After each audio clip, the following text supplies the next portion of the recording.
नमस्कार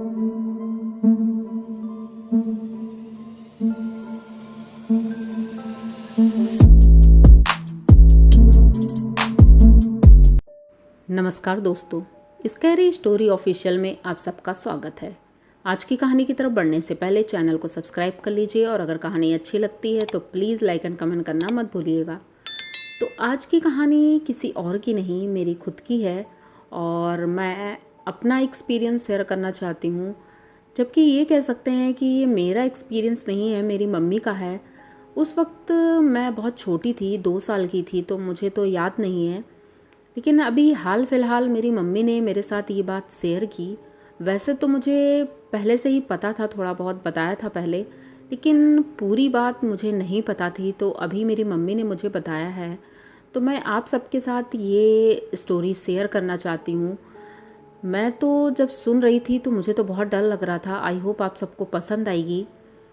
तो बात है, आज से ये सोचिए बहुत पुरानी बात है और उस वक्त मैं छोटी थी और मेरे एक छोटा और भाई आने वाला था। उस वक्त मम्मी प्रेग्नेंट थी और एक दीदी थी बड़ी। तो हम 2 लोग थे और मम्मी पापा थे। पापा की मेरी गवर्नमेंट जॉब थी, तो इस सिलसिले में वो अक्सर बाहर रहा करते थे, अप डाउन करते थे, वीकेंड पे आते थे। तो हम लोग एक किराए के घर पे रहते थे, लेकिन उस घर में उनका कुछ घर का काम करवाना था, इसलिए वो अंकल बोले कि भाई घर खाली कर दीजिए, कहीं और देख लीजिए, क्योंकि मुझे घर का काम करवाना है। उनकी बेटी की शादी थी। तो मम्मी से बोला उन्होंने, तो मम्मी ने पापा को फ़ोन किया और बताया, सारी बात बताई। उस टाइम पे फ़ोन तो घर पे नहीं होते थे, वो लैंडलाइन और पीसीओ यही मिलता था, तो उसी से मम्मी ने कॉल किया। अब पापा जब वीकेंड पे आए तो उन्होंने पता करने की कोशिश की कि जल्दी जल्दी में कोई भी अच्छा घर मिल जाए तो सही रहेगा। उन्होंने अपने कई फ्रेंड को भी बोल रखा था। तो एक फ्रेंड ने बताया कि एक घर है और आप अगर चाहें तो वहाँ पर रह सकते हैं, अगर सही लगे तो। तो पापा और मम्मी उस घर को देखने गए थे। मम्मी की हालत वैसे ही ख़राब हो रही थी क्योंकि प्रेग्नेंट थी 8 महीने के बेबी के साथ, तो बहुत प्रॉब्लम हो रही थी। लेकिन फिर भी वो घर देखने गई तो घर उन्हें पसंद आया। एक कॉलोनी थी, पुरानी कॉलोनी थी और वहीं पर वो घर था। कॉर्नर का घर था, लेकिन उस घर में कोई रहता नहीं था, खाली था घर। उसके जो मालिक थे वो बाहर रहते थे। तो जो ब्रोकर था उससे बात किया तो उसने बताया कि भाई बेचना तो नहीं चाहते हैं। पापा ने सोचा कि अगर बेचे तो हम ले भी सकते हैं, और ज़्यादा बड़ा घर नहीं था, छोटा घर था।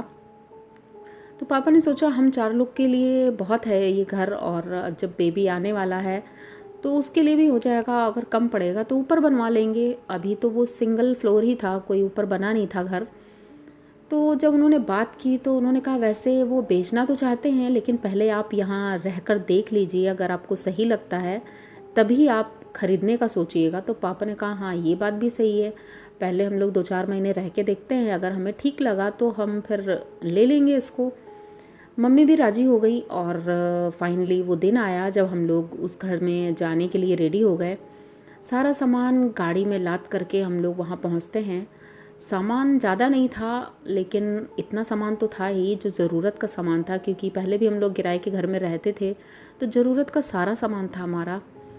जब लेके वहाँ पहुँचे थे तो शाम हो गई थी और मम्मी बताती हैं कि उस वक्त पड़ोसी जितने थे वो सब अपने अपने घरों से बाहर झांक रहे थे और देख रहे थे बहुत गौर से। पर मम्मी ने अवॉइड किया। मम्मी ने सोचा कि भाई नया कोई किराएदार आता है या कोई आता है, पड़ोसी लोग ज़रूर देखते हैं और अजीब सा माहौल होता है वो। कुछ लोग बात करने की कोशिश करते हैं, लेकिन यहाँ पर कोई बात करने की कोशिश नहीं कर रहा था, वो सिर्फ देख रहे थे। तो वैसे भी देर हो गई थी, तो पापा ने जल्दी जल्दी सामान अंदर रखवाया और उसके बाद वो गाड़ी वाला चला गया वहाँ से। हम सभी लोग घर के अंदर गए और अभी पूजा वूजा की कोई बात नहीं थी, क्योंकि घर खरीदा नहीं था, किराए का घर था। तो मम्मी ने सोचा धुलाई करवा देते हैं और उसके बाद मंदिर अपना एक जगह रख के पूजा कर लेंगे। तो ऐसा ही हुआ, मम्मी ने पूरे घर की धुलाई की, पापा ने हेल्प की मम्मी की, और पूरा घर साफ़ हो गया अच्छे से। अब दूसरे दिन पापा को ड्यूटी जाना था, तो पापा ने सोचा आज रात में ही सारा सामान सेटअप करवा देते हैं, क्योंकि मम्मी को अकेले करना पड़ेगा।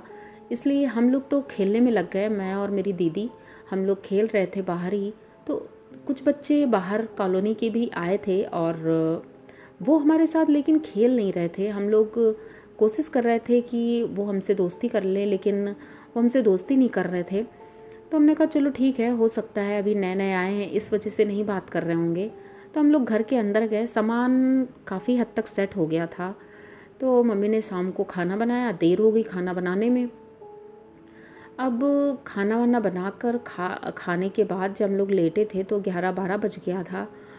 पहला दिन था उस घर में, तो वैसे भी हम लोग थके हुए थे। सफाई वफाई करने के बाद मम्मी बहुत थक गई थी, तो मम्मी आराम करने चले गई। पापा अपने ऑफिस का थोड़ा बहुत काम कर रहे थे और मैं और दीदी भी आराम से लेट गए। हम लोग सो गए और कब सुबह हुई पता ही नहीं चला। सुबह होती है और पापा अपने ऑफिस जाने के लिए तैयार हो रहे थे। मम्मी पापा को नाश्ता देती हैं और टिफ़िन भी पैक कर देती हैं। पापा चले जाते हैं। अब पापा चले गए थे तो हम लोगों का भी स्कूल में एडमिशन होना था और ये सारे काम होने थे। तो मम्मी ने सोचा कि चलो आज एडमिशन करवा देते हैं। पास में ही एक स्कूल था, तो मम्मी दीदी को लेकर के स्कूल गई और उसका एडमिशन करवा दिया। मैं अभी छोटी थी, तो ये हुआ कि नेक्स्ट ईयर मेरा एडमिशन होगा। मैं मम्मी के साथ ही थी और मम्मी एडमिशन करवा कर के दीदी को वहीं छोड़ कर आ गई स्कूल में, क्योंकि फ़र्स्ट डे था। उन्होंने बोला कि आज से ही क्लासेस लगना शुरू हो जाएंगी, तो आप भेज दो, वैसे ही कोर्स लेट हो गया है। तो मम्मी दीदी को छोड़ कर आ गई थी और हम दोनों लोग घर आ गए। अब घर में मम्मी काम कर रही थी। काम करते करते उन्हें बहुत अजीब सा फील हो रहा था। वो बोल रही थी मुझे जैसे सांस लेने में प्रॉब्लम हो रही है। तो मैं छोटी थी, मुझे इतनी समझ नहीं आ रही थी, पर इतना समझ में आया मम्मी की तबीयत ठीक नहीं है। तो मैं घर से बाहर निकली और पड़ोस में रहने वाली एक आंटी थी, मैं उनके पास गई, उनको बुलाया। आंटी मम्मी बुला रही हैं मम्मी को, मम्मी की तबीयत ठीक नहीं है। तो उन्होंने बोला ठीक है बेटा, अपने पापा को फ़ोन करवा दो मम्मी से। तो मैं कुछ बोली नहीं, लेकिन वो मेरे घर आई नहीं थी। मुझे थोड़ा अजीब लगा कि मेरी मम्मी की तबीयत ठीक नहीं है, वो आई नहीं है। तो मैं घर वापस आ गई। मैंने देखा मम्मी ज़मीन में लेटी हैं और बहुत परेशान हैं। तो मैंने मम्मी को एक गिलास पानी दिया और उसके बाद मम्मी उठी, उठकर बेड पर लेट गई जाके। अब धीरे धीरे दोपहर का समय हुआ। दीदी स्कूल से घर आ गई थी और दीदी गुस्सा करने लगी मम्मी को कि मम्मी आप लेने नहीं आई मुझे। तो मम्मी की हालत देख करके उसके बाद दीदी चुप हो गई और दीदी ने मम्मी को पानी दिया और पूछा उनसे तबीयत कैसी है। पापा को फ़ोन किया तो पापा ने बोला कि आज तो नहीं आ सकता, हाँ कल सुबह मैं ट्राई करूँगा आने का। अब धीरे धीरे शाम होने लगती है। दिन में किसी ने खाना खाया नहीं था। मम्मी ने जो खाना बनाया था उसी में थोड़ा थोड़ा हम लोगों ने खा लिया और शाम को भी वही खा लिया था। मम्मी अब कुछ बेटर फील कर रही थी क्योंकि आराम मिल गया था उनको। रात का वही 12-12:30 के आसपास जब मैं और दीदी सो गए थे तो मम्मी को कुछ आवाज़ आई। मम्मी उठी और उठ के देखने की कोशिश कर रही थी आखिर ये आवाज़ किसकी है, क्योंकि हमारे पड़ोसी तो कोई आएगा नहीं, ऐसा लग रहा था दरवाजे के बाहर कोई है। तो मम्मी जैसे ही उठी और बाहर जाने की, ज़्यादा बड़ा घर नहीं था हमारा, सिर्फ 2 रूम थे उसमें और किचन बाथरूम था, तो ज़्यादा दूर भी नहीं था गेट, इसलिए रूम से निकलते ही सामने गेट दिख रहा था। वो गेट के पास पहुंची, गेट खोला नहीं पर अंदर से झांक रही थी। तो उन्हें एक औरत दिखाई पड़ी जो बाहर से गुजरते हुए दिख रही थी।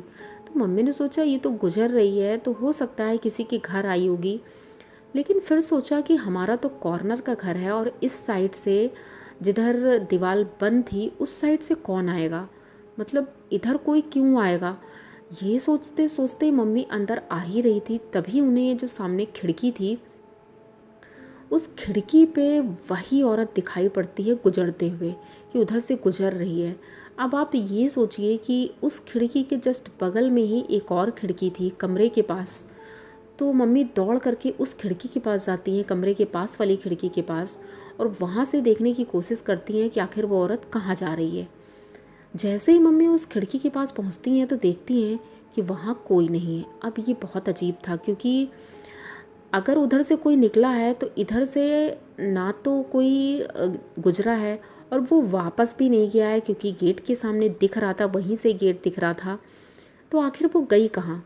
ये सोचते सोचते मम्मी बेडरूम में आती हैं और लेटने जा ही रही थी कि तभी उन्हें कुछ गिरने की आवाज़ आती है बहुत तेज़ी से। तो मम्मी उठकर खड़ी हो जाती है और फिर से देखने लगती हैं आखिर ऐसा है क्या इस घर में। इन्हें छत से आवाज़ आ रही थी, जैसे लग रहा था छत में कोई है। तो जब ये छत में जाने के लिए फिर से रूम से बाहर निकली, क्योंकि प्रेग्नेंट थी तो ज़्यादा तेज़ी से भाग नहीं सकती थी, तो धीरे धीरे मम्मी जा रही थी। तभी इन्हें ऐसा लगा जैसे सीढ़ियाँ कोई उतर रहा हो और एकदम से गिर गया है। बहुत तेज़ी से आवाज़ आई थी गिरने की और किसी के चीखने की। मम्मी एकदम देखकर चौंक गई थी क्योंकि वो आवाज़ के साथ एक औरत थी जो नीचे गिरी थी। मम्मी भी डर गई थी जब किसी को गिरते हुए इन्होंने ऊपर से देखा कि एक औरत गिर रही है। पहले तो वो आवाज़ आई थी, लेकिन जब सामने देखा इन्होंने तो नीचे जब वो गिरी थी तो नीचे किसी को होना चाहिए था, लेकिन वहाँ कोई नहीं था। मम्मी अब बहुत ज़्यादा डर गई थी और कहते हैं प्रेगनेंसी में ये सारी चीज़ें ठीक नहीं होती हैं। मम्मी को डर लग रहा था, इसलिए मम्मी मंदिर गई और मंदिर से वो हनुमान जी की किताब लेकर आई और वो लेकर बैठ गई थी। अब बैठी हैं तो उन्हें कुछ भी महसूस नहीं हो रहा था, एकदम शांत हो गया था सब कुछ। वो चुपचाप लेट जाती हैं हम दोनों के एक साइड में।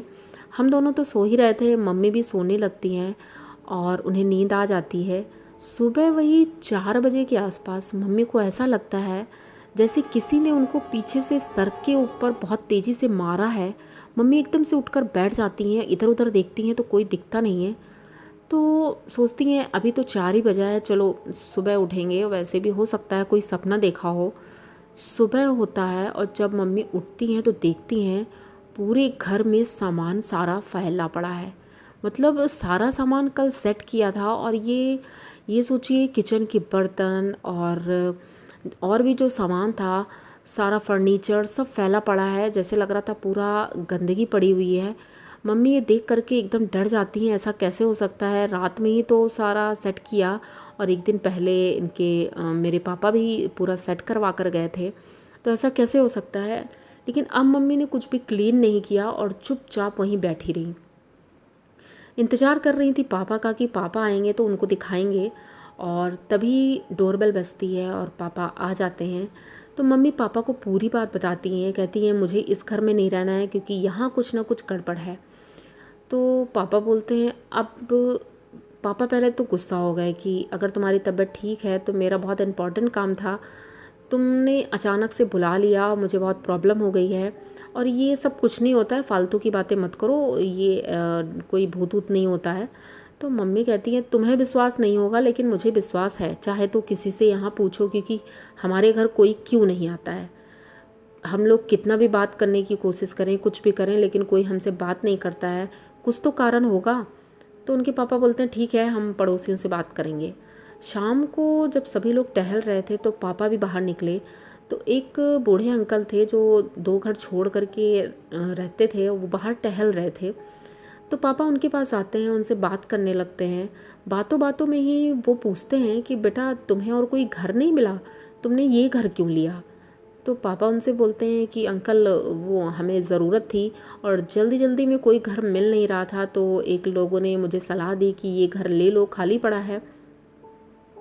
तो वो बोले बेटा कभी भी खाली पड़ा घर नहीं लेना चाहिए, क्योंकि पता नहीं कब से वो खाली है और क्या रीज़न है जो कि उसमें कोई रह नहीं रहा है। तो बोलते हैं क्यों, क्या बात हो गई। तब उन्होंने बताया कि इस घर के जो मालिक थे वो और उनकी पत्नी इस घर में रहते थे और अक्सर उन दोनों में बहुत झगड़ा होता रहता था। नई नई शादी थी, अभी 6 महीने ही हुए थे, लेकिन झगड़ा इतना ज़्यादा होता था। एक दिन झगड़े झगड़े में ही ये ऊपर सीढ़ियों के पास खड़े थे और पता नहीं कैसे धक्का लगा कि उनकी वाइफ सीढ़ियों से नीचे गिरती है और पता नहीं इतनी ऊंचाई नहीं थी, लेकिन पता नहीं कैसे उसके सर पे चोट लगती है और उसकी मौत हो जाती है। अब ये सदमा उनके पति बर्दाश्त नहीं कर पाए, उन्हें लगा कि हो सकता है मेरी वजह से इसकी मौत हुई है। तो वो एक तरह से उस सदमे की वजह से पागल से हो गए थे, तो उन्हें काफ़ी सालों तक एक पागल खाने में रखा गया। जब वो थोड़ा ठीक हो गए तो वो इस घर में तो नहीं आए और यहाँ से सीधे वो अपने गांव गए थे। गांव में उनकी फैमिली रहती थी, लेकिन जब कोई नहीं रह गया तो पढ़ाई उन्होंने वैसे भी इतनी अच्छी की थी, जॉब भी करते थे, उन्हें विदेश से ऑफ़र आया और वो विदेश चले गए। तो ये घर तभी से खाली पड़ा है और कहते हैं इस घर में उनकी पत्नी की आत्मा अभी भी रहती है और किसी को रहने भी नहीं देती है। जो यहाँ रहने आते हैं तो वो इसी तरह डर कर भाग जाते हैं। तो बेटा, हो सके तो तुम अपनी वाइफ को लेके यहाँ से चले जाओ, क्योंकि एक तो वो प्रेग्नेंट है और छोटे बच्चे भी हैं, तो इनका यहाँ रहना सेफ़ नहीं है।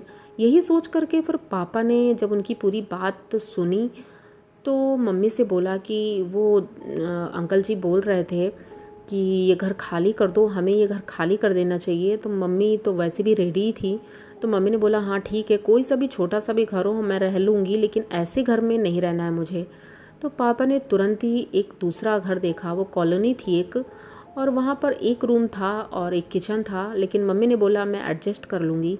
तो हम लोग वहीं शिफ्ट हो गए और वहाँ पर ऐसी कभी कोई प्रॉब्लम नहीं हुई, लेकिन उस घर की तरफ दोबारा हम लोग कभी नहीं गए। हाँ, बड़े होने के बाद एक बार मैंने मम्मी से पूछा था, तो मम्मी ने जब बताया तो हमने कहा हमें वो घर देखना है। तो जब हम गए तो दूर से हमने वो घर देखा था। अब तो वो घर एकदम खंडहर हो चुका है, वहाँ आज तक कोई रहने नहीं आया है। तो ये वाक़या जब मम्मी ने बताया तो मुझे बहुत डर लगा कि हमारे साथ ऐसा भी हुआ था, और ये सब कोई छोटी बात नहीं थी, बहुत बड़ी बात थी। मम्मी तो इतना डर गई थी कि उसके बाद से अकेले रहने में भी उन्हें डर लगता था। तो पापा ने अपना ट्रांसफ़र यहीं पर करवा लिया था और यहीं पर जॉब करने लगे थे। मेरा भाई हुआ था छोटा एक, और हम तीनों भाई बहन बहुत खुश थे। मम्मी पापा भी अब बहुत अच्छे से रहते थे, सब लोग बहुत अच्छे थे। तो आप लोगों को हमारी ये कहानी कैसी लगी? अगर अच्छी लगी हो तो प्लीज़ चैनल को सब्सक्राइब करिए, लाइक कमेंट करिए, शेयर करिए और बने रहिए हमारे साथ। मिलते हैं फिर किसी नई कहानी के साथ, तब तक के लिए डरते रहिए।